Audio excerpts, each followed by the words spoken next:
Sa Republic Act 11935, ang susunod na halalan para sa barangay at sangguniang kabataang elections ay gaganapin sa last Monday of October 2023. Ayon din po sa nasabing batas, yung termino po ng kasalukuyang incumbent barangay at SK officials ay magpapatuloy hanggat hindi pa nahalal at nagka-qualify yung mga susunod na kapalit po nila sa susunod na halalan. Kung sa ating po mga kababayan, sa palagay nila merong mali doon sa nangyaring ganito sa pagpapaliban, the Supreme Court will always a last resort. We can always go to the Supreme Court, question the postponement, but in the meantime, the law will have to be effective.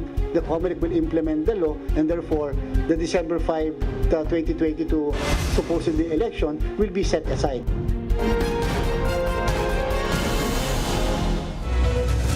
From the nation's capital, all sides, all the time, I'm Ed Lingao. And I'm Gretchen Ho. The big story tonight. President Marcos has signed into law a measure postponing the Barangay and Sangguniang Kabataan elections this December and moving the schedule to October of next year. Though the COMELEC says it respects the president's decision, poll watchdogs continue to oppose the matter, saying it violates Filipinos' rights to suffrage. Mobile journalist Jacob Lazaro with the big story. Manuel Luna has been serving as chairman of Barangay 709 in Manila for 23 years. Luna says that his position allowed him to help residents during the pandemic, hand out gadgets needed by students for online learning, and also conduct a cleanup drive for their creeks. Now, after years of hard work and service, Luna says he's more than ready to retire. Pagod na rin ako. Handa na ako. But it looks like Luna will have to serve for another year before retiring. That's due to the postponement of the Barangay and SK elections that were supposed to be held this December. The president has signed Republic Act 11935, which reschedules this year's election to October 30, 2023, and will be held again every 3 years after that. The last Barangay and SK elections were conducted in 2018, but these were delayed 4 times since 2016. Lawmakers explained the funds for this year's election could be reallocated for pandemic response. But the COMELEC has already clarified that even if the elections get delayed, the funds can no longer be transferred to other agencies, as the poll body has fiscal autonomy. Some election watchdogs also opposed the measure. For Attorney Ona Caritos of the Legal Network for Truthful Elections, this move does not recognize the importance of regularly electing barangay and SK officials. Kung meron tayong gobyerno na nararamdaman sa pang-araw-araw nating buhay, yan yung ating barangay at SK officials. Kapag may problema tayo sa basura, may problema tayo sa kapitbahay natin. Caritos says it's important for the elections to push through so that voters can kick out non-performing barangay officials. She adds that some officials are already getting too old for their jobs. Naramdaman natin ngayong pandemic na hindi talaga sila nag-deliver at hindi nila nagampanan yung kanilang mga dapat gampanin, ay nabigyan pa ng pagkakataon na mapatagal at mapalawig yung kanilang termino. The COMELEC says it will comply with the measure, saying they respect the government's prerogative. The poll body has started printing out ballots this September, but they assure the public that their preparations will not go to waste. All of these are accounted for, and a simple resolution by the Commission and Bank will allow and authorize its use for the 2023 elections. Mobile journalist Jacob Lazaro, we are One News. And to discuss this further, we have with us on the show COMELEC Chairman George Garcia. He joins us live via Zoom. Welcome, sir, to the big story. Good evening, Sir Ed, and good evening, Ma'am Gretchen po. Ma'am Gretchen, yes. Good evening, and good evening to all the televiewers. Yes, sir. Thank you for joining us tonight. So, let me break it down to the brass tacks. Kasi ang sabi ng Congress, they want to move nga the elections so that they can use the money for pandemic-related matters. Pero in one of our interviews previously, sabi niyo rin, they can't just do that. They can't just reallocate the budget of COMELEC for something else because you have fiscal autonomy. So I suppose that in itself already disputes yung logic behind it. Now I know you have to follow the law. Pero Yes, sir. Pero is there any way that COMELEC can still use this money, or will it be taken out by the executive? Well, actually, Sir Ed, as far as the COMELEC is concerned and as contained likewise in the law assigned by the President and passed by Congress, there was actually a provision for a continuing appropriation of said amount, meaning to say that the amount that is in the possession of the Commission on Election, which is 8.441 billion pesos intended for the December 5, 2022 election, will have to remain with the Commission on Election as part of the continuing nature of this budget. So meaning whatever is left to the 8.441 billion after the end of the year will have to stay with the Commission on Election and will form part of the budget of the COMELEC in the reset election of October 2023. And therefore, whatever is the balance or will the COMELEC be needing for as additional budget, then 8.441 billion plus the additional budget that the COMELEC will be needing. And therefore, it cannot be again realigned or reassigned to any other budget or any other project or activity outside of Barangay and SK elections. So, sir, does that mean the funds cannot be used for pandemic recovery efforts? And you also mentioned that if we postpone the elections, we'll be spending 10 billion more. Paano niyo po nakuha yung amount na po yun? You are correct on the first matter that you mentioned. Indeed, definitely po, it cannot be used for any pandemic response or any other concern or even an emergency because this is really intended for the Barangay and SK elections. Now, how are we able to compute that additional 10 billion pesos? Our projection and estimate, ma'am, is that we will be able to register new voters by at least 5 to 7 million. 5 to 7 million voters divided by 400 voters per precinct, more or less, ma'am, you will be having additional 39,000 precincts. 39,000 precincts times 3, the number of teachers per precinct, times the number of the honoraria to be received by the chairperson, which is 10,000, and 9,000 for the secretary and the member. And then you will have additional ballot boxes, additional indelible ink, additional pen, additional printing of the ballots, definitely, and you will arrive at more or less 10 billion pesos addition. Sir, let me just see if I'm reading this right, if I'm getting this right. So what we're saying is, in other words, we are spending 10 billion pesos more to move these elections for actually no good reason. Kasi nga hindi rin naman realign for pandemic response as planned or as proposed by some people. So in effect, we're spending 10 billion pesos more than we should, for no reason.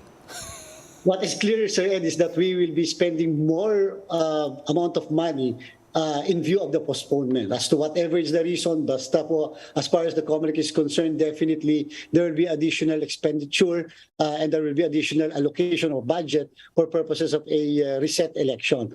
And the people should understand that we need additional budget because of the increased number of voters and because of the increased operational costs that will be needed for the resetting of the election. Okay, sir, taking a look at the reasons for the postponement, taking away the financial part of it, one of the things that were said was this postponement is good for reforms, changing the terms of the barangay officials and SK officials from 3 to 6 years. Are you for this? And what would be the difference? Why are our legislators pushing for this? Of course, as far as the COMELEC is concerned, we are really for the regularity of the election because that is our job, that is our business, that is our duty in accordance with the Constitution to conduct the election. But we have to come to the reality that under the Constitution, it is just our mandate to implement the law, to administer the law, and the wisdom as to what should be the law belongs to the executive department and the legislative department of our government. The COMELEC cannot question the propriety, the wisdom, the discretion of such an exercise. And so if somebody, for example, a taxpayer or an interest group or a citizen's arm would like to really question why the election was postponed or the reason for such a postponement other than what was officially announced, then anybody can now question before the Supreme Court the constitutionality or legality of such a law. But as far as the COMELEC is concerned, we will have to respect and bow to the exercise of such discretion. Well, sir, we've talked about this before in the other program. Pero what does it say about how we look at the barangay and the importance of the barangay? I mean, it is the smallest political unit in the country, and some would say that it's probably the more important or the most important political unit, given the fact na ito yung nakasawsaw talaga sa taong bayan. Yet we keep on, well, not the COMELEC, pero we've been postponing it for how many times? 3 times already? 4 times? 4 times. What does this say about how Filipinos and Filipino politicians view the barangay as a political unit? I would like to agree do sa argument niyo, Sir Ed, and sa reasoning niyo, Sir Ed. Of course, as a private citizen, that should also be, and my sentiment should also be like that, and also as a former practitioner. But of course, officially, as the chairman of the Commission on Election, of course, my position was, as I earlier mentioned, was that we will bow to the discretion of Congress. But come to think of it, saan po ba nagsimula itong problem na ito, itong scenario that we are in right now? Perhaps a reading of the Constitution under Article 10, Section 8 would reveal the fact that it says that the term of office of local officials shall be 3 years except barangay officials. So, ang sabi po, ang term of office is 3 years except barangay officials. Does it mean, therefore, that our political departments can really reset the election? Is the resetting of the election similar as the fixing of the term? So, I think po, Sir Ed, Ma'am Gretchen, that is a legal issue which can be rightfully elevated to the courts, so that at least from now on, in the event that the courts will be, or the Supreme Court will be giving a proper direction, that will be now the basis in the future of whether to postpone or not to postpone an election. Kaya po maganda rin talaga na madala po sa Korte Supremo upang once and for all, kapag interpret ang Supreme Court, ano po ba talaga bang pwedeng i-reset ang isang barangay and SK election, which will result in the extension of the term of barangay or even SK officials. Okay. So you're saying only the court can temper Congress's proclivity for resetting or postponing the barangay elections?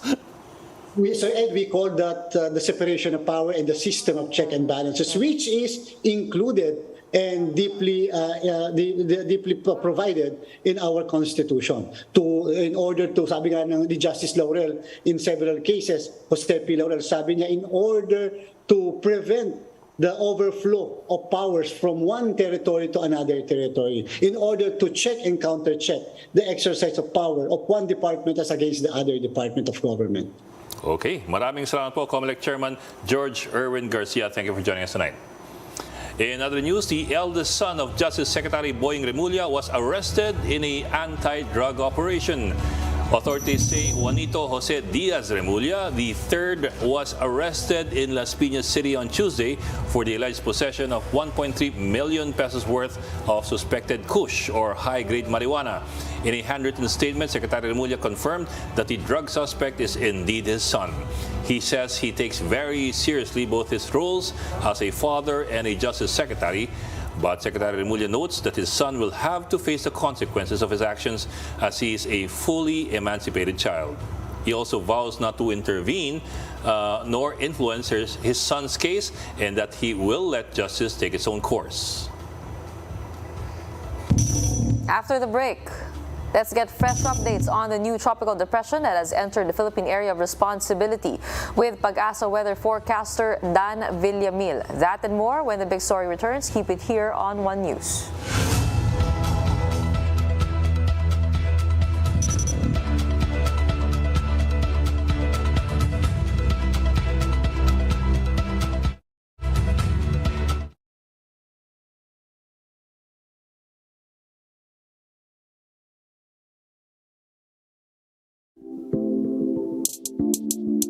Uber has had as tumultuous a history in London as perhaps any other major city in the world.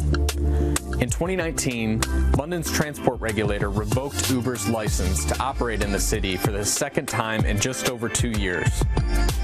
Mayor Sadiq Khan said Uber had exhibited a, quote, pattern of failure with respect to conducting background checks and verifying the identity of drivers. Uber's efforts to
discounts on EVs from Hyundai, Kia, and Nissan.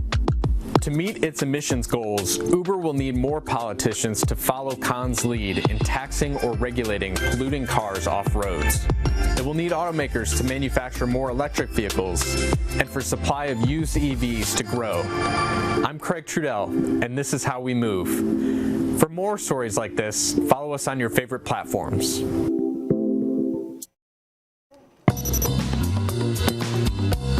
If you get in early, these are some of our recommended places to visit.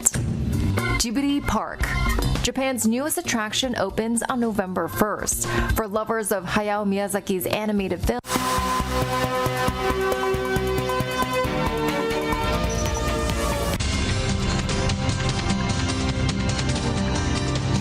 The Office of the Civil Defense is now preparing for the worst-case scenario over the Bulusan volcano in Sorsogon. This comes after FIVOX placed the volcano under Alert Level 1, which indicates signs of low-level unrest.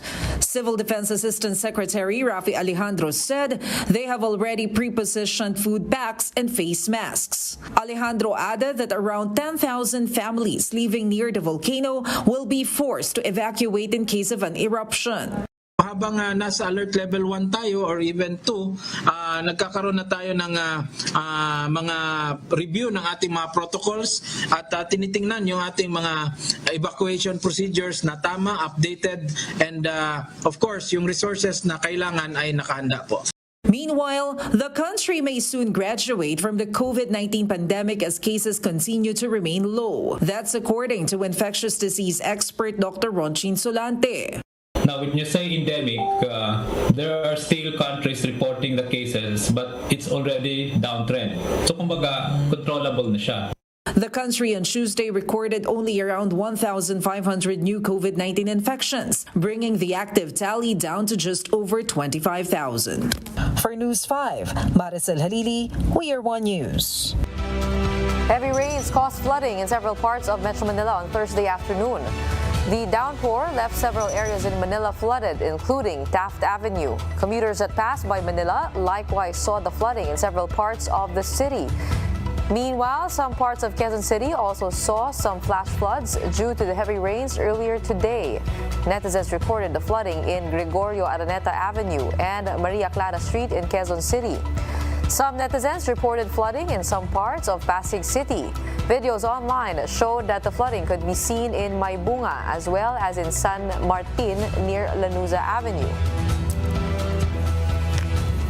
The tropical depression approaching extreme northern Luzon has entered the Philippine area of responsibility and is now called Ninning. Let's get the latest on this from Pagasa weather forecaster Dan Villamil. Sir, welcome to the big story and thank you for joining us tonight. Good evening, Sir Ed and Ma'am Gretchen and to our televiewers here. So as of 4 p.m., yung sentro nitong si Bagyong Ninning, huling namataan sa layong 1,030 kilometers silangan ng extreme northern Luzon. Ito ay matiglay na lakas ng hangin na malapit sa gitna na umaabot sa 55 kilometers per hour and pagbukso na umaabot sa 70 kilometers per hour. Ito ay patuloy na gumagalaw pakanluran sa bilis na 30 kilometers per hour. Inaasahan natin na posibleng mag-intensify or lumakas pa itong si Ninning in tropical storm category by Saturday, and as early as tomorrow, posible tayo magtaas ng tropical cyclone wind signal number 1 sa mga silangan lalawigan ng Hilaka Luzon. Sir, para lang malinaw po, are we going to see Ninning hitting mainland Luzon o dadaplis lang sa PAR? So yung scenario po natin, landfall scenario, either tatama itong si Ninning or close approach dito sa Batanes at Babuyan Island. So mostly extreme northern Luzon area yung mga lugar na kung saan heavily affected nitong si Bagyong Ninning. Given the current low pressure area and tropical depression Ninning, how long should we expect rain here in Metro Manila? Kanina po nakita po natin na medyo nagbaha-baha po sa ilang parte ng Quezon City at ibang city.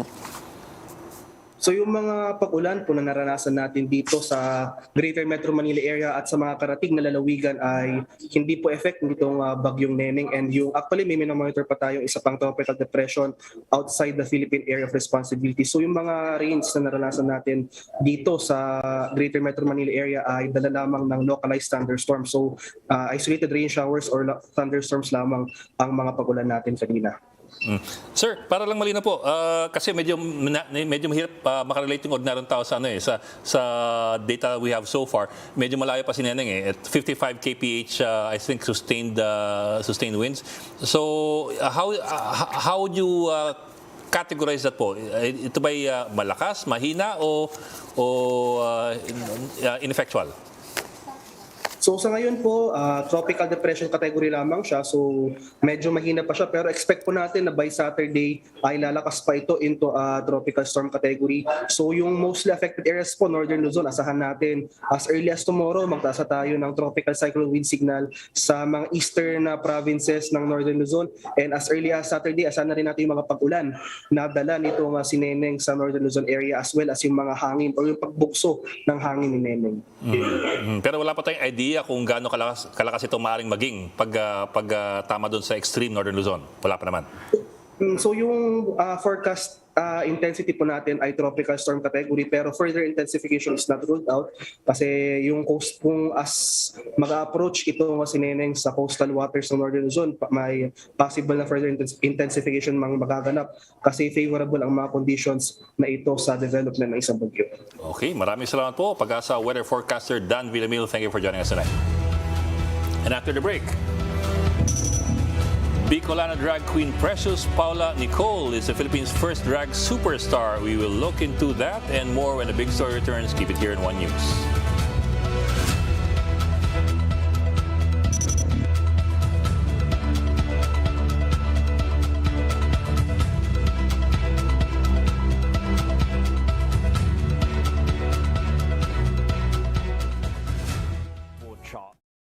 Than ever before. Take the country music star Morgan Wallen, whose 2021 album Dangerous broke the record for the longest stint in the top 10 of Billboard's album charts earlier this month. The average song in Spotify's top 200 in July and August had been there for 39 weeks. So what's going on? Bloomberg News' Lucas Shaw explains. Back in the pre-streaming days, if you bought an album, that sale would be recorded once and contribute to the chart ranking that week. How many times you listened to it afterwards was irrelevant. Most people listen to an album many, many times. But now if you listen to an album on repeat via streaming service such as Spotify, each listen adds to its total count and drives that song or the album up the charts. Songs that are high in the charts are more likely to be fed to other listeners by the algorithm, creating a self-perpetuating loop, whereas albums stay on the charts forever. That's great news if you're an artist or label whose track has managed to crack that upper echelon, but it's a little bit harder if you're further down the pyramid. It might be easier than ever to record a track and release it to the wider world, but it's getting ever harder to make money as a consequence.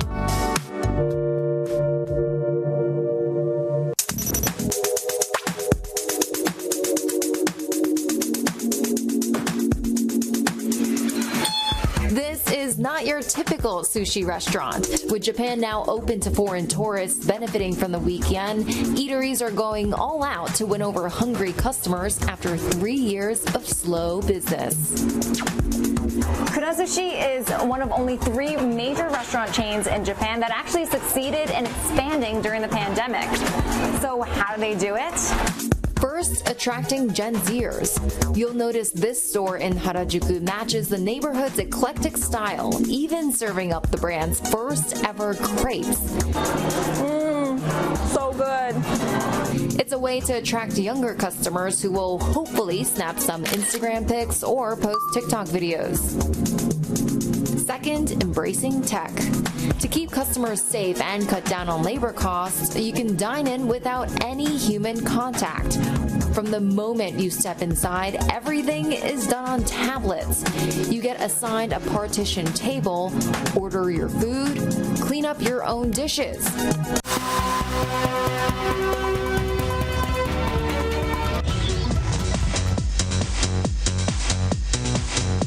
Taguig RTC Branch 69 has started hearing the petition for bail in connection with the rape case filed against TV host actor Vong Navarro. Businessman Cedric Lee attended the hearing as the first of 5 witnesses Denise Cornejo's camp will present. Lee was cross-examined by Navarro's lawyers for about 3 hours before the hearing ended. Cornejo did not personally attend the hearing, but her lawyers assured that she will soon appear before the court.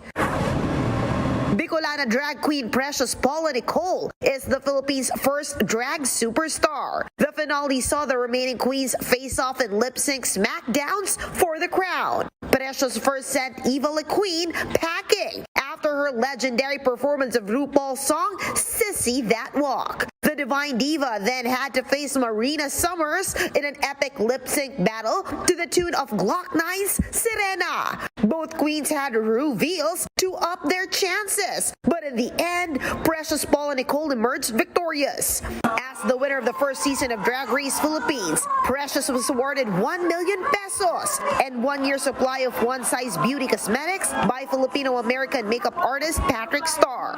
For News 5, MJ Marfori, we are One News. The Metro Pacific Hospital Holdings is getting a makeover. That's in order to reflect their mission to set a standard of quality healthcare in the Philippines. Marty Bautista with the details. Filipino service that comes from the heart.